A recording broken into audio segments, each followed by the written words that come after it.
हरे कृष्णा।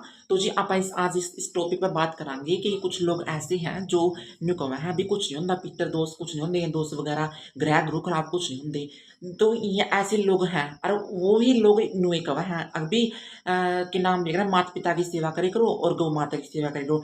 यह बात ठीक है, अभी माता पिता की सेवा करो गौ माता की सेवा करो और इसका अपने पितर बहुत खुश होंगे। लेकिन यह बात कौन सी कवा है अभी के नाम अभी आप फालतू में ये ब्राह्मणों को 1100 1100 रुपये दे रहे हो, 21 21 रुपये दे रहे हो। अगर कोई ब्राह्मण है नहीं आप उसको दान दे रहे हो, उस दान ने आप ब्राह्मण को दे रही हो, ठीक है, ब्राह्मण ने वो दान ले लिया।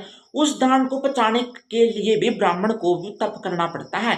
जद जाकर वह दान पचा है, दान पचाना भी कोई आसान बात को नहीं होती है। या उन्हें मुंह फाड़ के कह दे मेरी बात सुनो, कोई आपने कोई ब्राह्मण बुला लिया और आपने 15 20 लाख की शादी कर दी। जिस उस शादी में था आप 21 रुपये या 51 रुपये उस ब्राह्मण ने फेरे करा के दान में दे देंगे कि अपने के घाटा होगा, कुछ नहीं आता नहीं, अब बल्कि अपना कुछ पुण्य प्राप्त पुण्य मिलेगा। तो ऐसी ओछी बात करने वाला नहीं, ओछी बात किस कदे भी अपने करनी नहीं चाहिए। अगर अपना पे दान दिया नहीं जा नहीं तो ऐसी बात भी नहीं करनी चाहिए ब्राह्मणों के बारे में। और एक नुकमा है अभी के नाम है कोई ब्राह्मण बुला लिया, अब उसने तो पूजा विधिता नहीं कराई फिर भी इतने पैसे ले गया। मेरी बात सुनो, आपने ब्राह्मण ने अपना कर्म कर दिया, जो जिस प्रकार उसने पूजा करानी आई कर दी उसने, और आपने दान देकर अपना कर्म कर दिया। के लोड़ उसकी बेइज्जती करने की, अभी आपने नू नहीं करा, यह सबसे बड़ी गलत बात है। ब्राह्मण का कभी भी ग्रह बुला कर कभी भी अपमान नहीं करना चाहिए। शब्दों के द्वारा किया गया अपमान भी बहुत बड़ा अपमान होता है। ठीक है भक्त, थोड़ी थोड़ी बातों की तरफ ध्यान देवांगे नहीं तो या 5 6 बंदे बन सका। हाँ, और ये अच्छी बात करना नहीं कभी भी सही बंदा नहीं होता है। ठीक है, राधे राधे, हरे कृष्णा। हरे कृष्णा। पितरों को दोष कब लगता है, पितर दुखी कब होते हैं अपने, पितर दुखी जब वो है जब अपने कुटुंबा मत है, अपने परिवार मत है, कोई व्यक्ति कोई गलत काम कर रहा है, कोई मतलब बहुत ज्यादा शराब पी रहा है या फिर किनारा मांस मदिरा का सेवन कर रहा है, जब अपने पितर बहुत ज्यादा दुखी हुआ है और इसने कहा है पितर दोष। ठीक है भक्तों, और अगर पितर दोष दूर करना है नहीं तो उसके लिए सबसे बड़ा उपाय है यही है, अभी के नाम श्री जी की भक्ति करो, कृष्ण भगवान की भक्ति करो, खूब दान करो और गौ माता की सेवा करो। यही सबसे बड़ी पितृ सेवा हुआ है, यही इसी में अपने पितर देव खुश हुआ है। हरे कृष्णा। इवे जो लोग नहीं पितर दोष नहीं होता तो उन्होंने यह श्रीमद भागवत महापुराण की कथा सुना दे करो।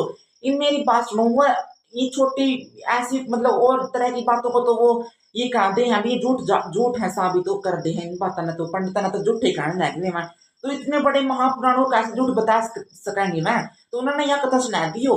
अभी जो गोकर्ण महाराज जी थे और धुंधकारी थे, भागवत महापुराण में कथा है, गोकर्ण महाराज जी और धुंधकारी दोनों आपस में भाई भाई थे।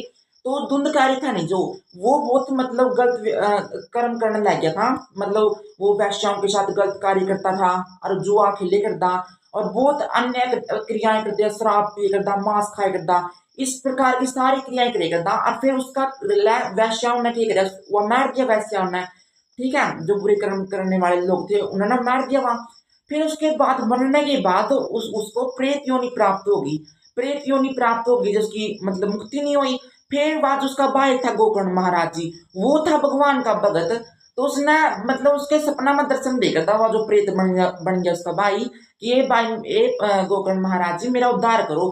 तब उसके उद्धार खातिर गोकर्ण महाराज जी ने भागवत महापुराण की कथा करवाई और वो पोथी पाठ बिठाए, जब जाकर जो है उसका उद्धार हो यार। तो ये भी तो पितृ दोष था उसके, मतलब उसके कुल में ये भी तो दोष ही था, तो इसको बोलते हैं दोष। तो ये जो नुकाते हैं भी दोष नहीं होंगे, तो उनको ये कथा सुनाया करो भक्तों, हर चीज का ज्ञान लो फिर ज्ञान देना सीखो लोगों ने। खुद थोड़ा सा ज्ञान लेकर सोचे जाए हाँ भगत अभी माना सारा ज्ञान आ गया, थोड़ा ज्ञान ज्यादा हानिकारक हुआ है भक्तों। ठीक है, हरे कृष्णा।